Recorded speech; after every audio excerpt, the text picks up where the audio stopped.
Hey guys, Sprout here, welcome back to the channel. In this video guys, I'm going to give you the ultimate beginner's guide to Scavs on Arena Breakout. So, after this video, you should have a full understanding of Scavs and how they work, especially the uses of them, their perks and downsides, looting with them, and the extraction themselves and what to do afterwards. Like I say, it's going to be a beginner's guide. I'm not going to go into too much detail like strategies, etc. to use them for, but hopefully after this you'll understand them a lot better. So without further ado guys, make sure you like the video and make sure you leave a little subscribe button on us and click that little bell if you want to be notified when I do more videos. I'm going to go through quite a lot of the features of Arena Breakout in the lead up to the global version. So let's get straight into this one.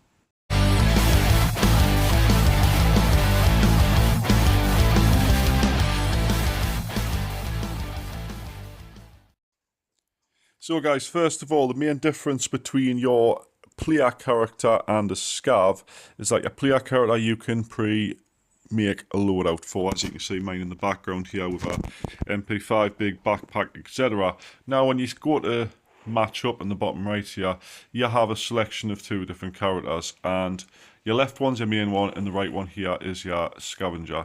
Now the important difference to note with these is your scavenger will have a pre-made loadout. You can't control what they're using. The only way you can change anything they're using is by going into the match and picking something else up.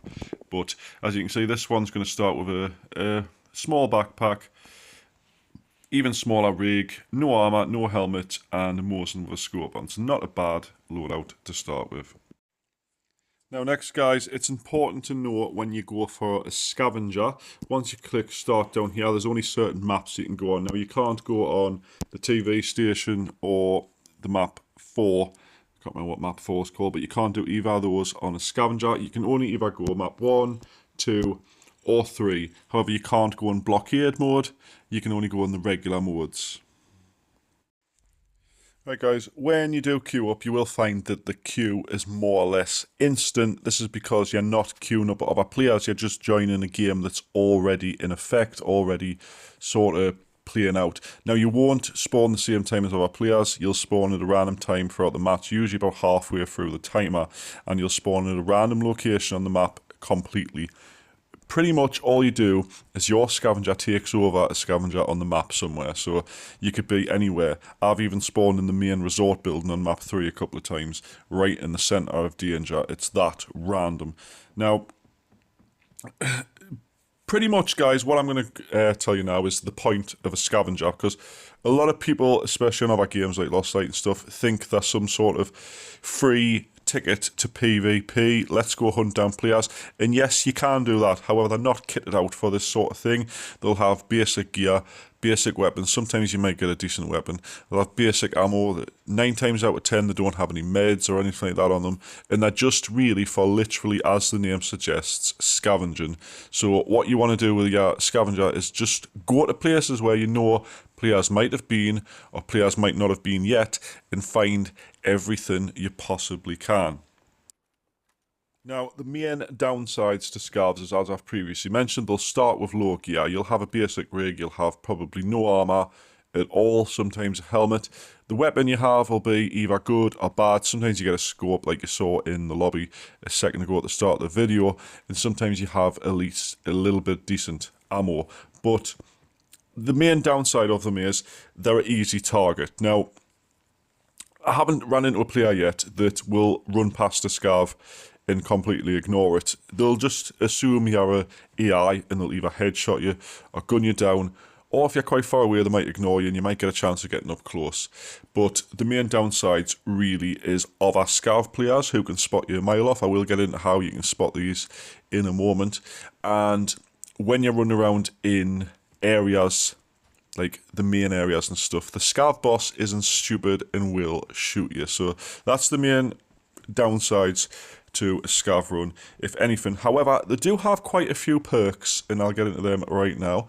So other AI scavengers will completely ignore you. They'll maybe just look at you a couple of times, they might speak something or whatever, but they'll not shoot you, providing you don't shoot them. So you can quite easily go into a loot area, run past all the Scavs, pick up what you want, pick up dead bodies, etc., and they won't shoot you, with exception to Scav bosses and Scav boss guards who will shoot you on sight. So just bear in mind, if you do see them, you should know, if you play a lot, where they spawn in the main areas, in the red circle, etc. Stay away from them areas if possible, if you think the boss is still there, because they will just gun you down. And 9 times out of 10 with the gear that the Scav starts, you'll get killed in a split second.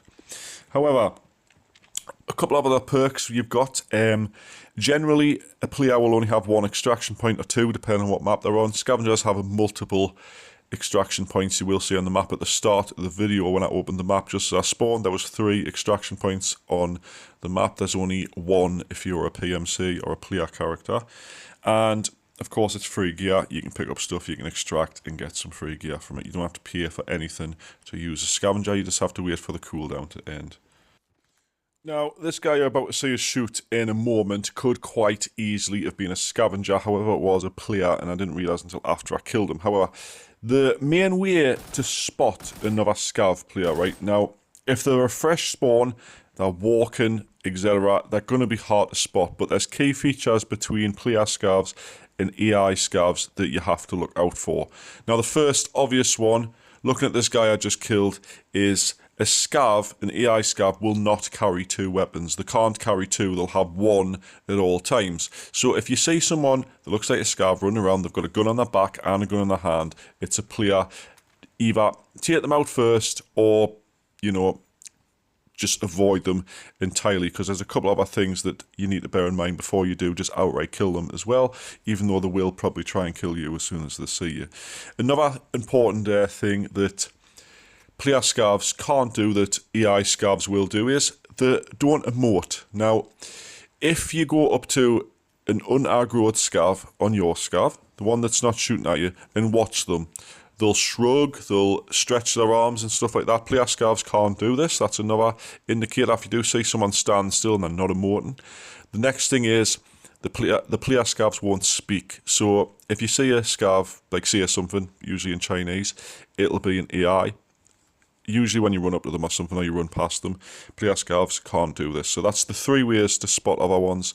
And of course, you can get people who sort of act like an AI. I've done it a few times. You walk around instead of sprinting and you just point straight forwards. And it is hard to spot, I'll be honest with you. You will get killed quite a lot until you sort of learn the different things.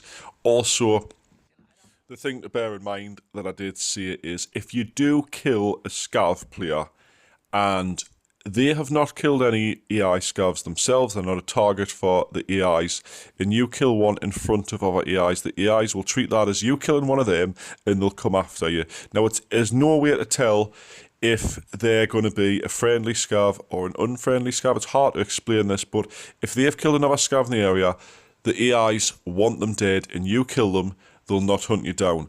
But if you kill them and they're not getting hunted down, the AIs will then hunt you down.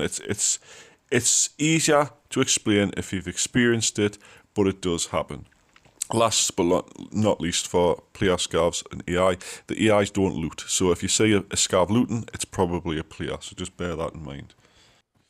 Now, lastly guys, when you do come to extract, assuming you haven't been killed, you've got enough loot and you do want to escape, go to any of the green escape points and you can just get out easy as that. Now, the main thing to remember when you do extract, you've got out the game and you get back to the main lobby, it'll show you the loot screen with your scavenger.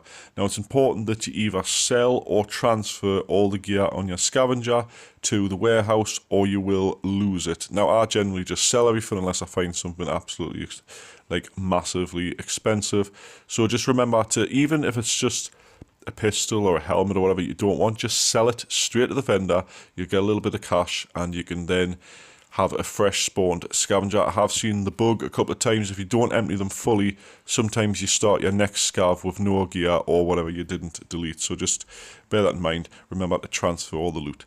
So guys, that has been the beginner's guide for scavengers for Arena Breakout. I hope you have enjoyed it. I hope you've learned a couple of things about scavs themselves, and I hope when you do get the game, if you're not already on it, you do find them a bit easier to use. So anyway guys, thanks so much for watching. If you have enjoyed the video, please hit that like button. Make sure you do subscribe to the channel, click the little bell for notifications, and hopefully I will see you in the next one.